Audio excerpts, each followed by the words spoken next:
Hey collectors, just thought I'd do an update of my collection, and I'll start with Rogue.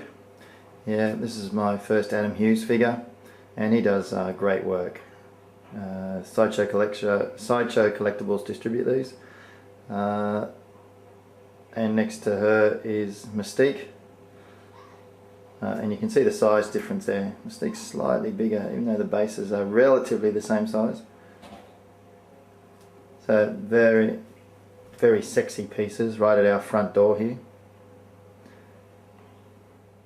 And here we have Jason from Freddy vs. Jason.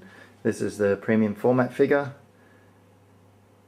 This was actually my very first Sideshow piece. I got this with Freddy, so I bought the two together online. And I was just thinking the other day how virtually every piece I've got online. There's only a couple that I've walked into a store and bought them. So if I didn't have the internet, I probably wouldn't have any of these.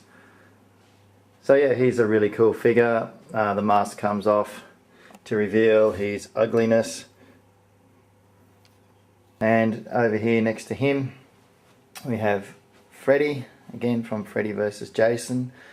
And he's not very widely in circles respected as one of the great all-time figures from Sideshow, but I really think he's one of the best. I think they did a great job on him. The sculpts just looks like Freddy. Love the pose. That book down there, had that from one of the 12-inch figures. Just talks about, there's little paper clippings there about Freddy.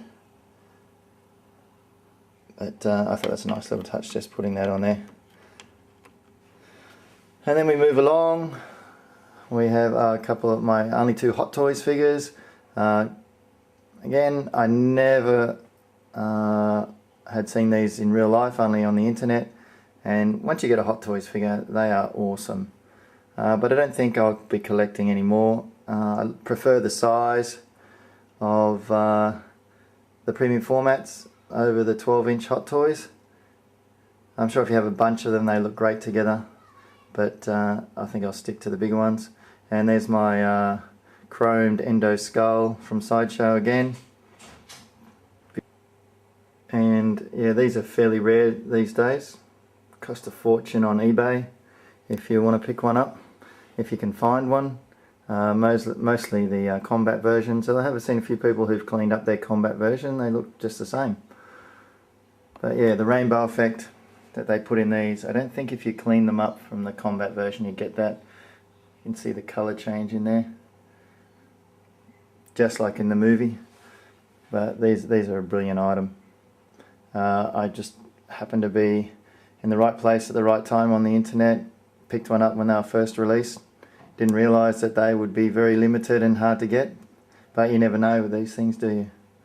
Then I have one of my Master Replicas pieces. This is Luke Skywalker's lightsaber, and this was the second piece that Master Replicas ever made.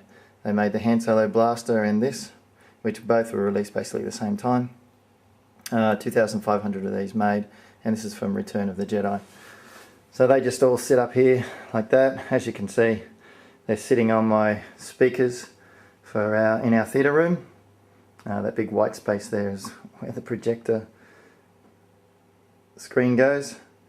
And we move around over here. We have 7 of 9. Now this is one of the figures that I did pick up from a shop in Brisbane, in Queensland, which is a long way from here. About 12 hours, 13 hours drive. But just happened to be in there and they had this actually on sale. So it cost me a mere $350. And this is yeah, very simplistic, as I've said in my review, but very striking piece. And if you're a bit of a Trekkie, and this is one to have. But these go for $800 odd now, as they're so limited. I think they're only 300 odd made.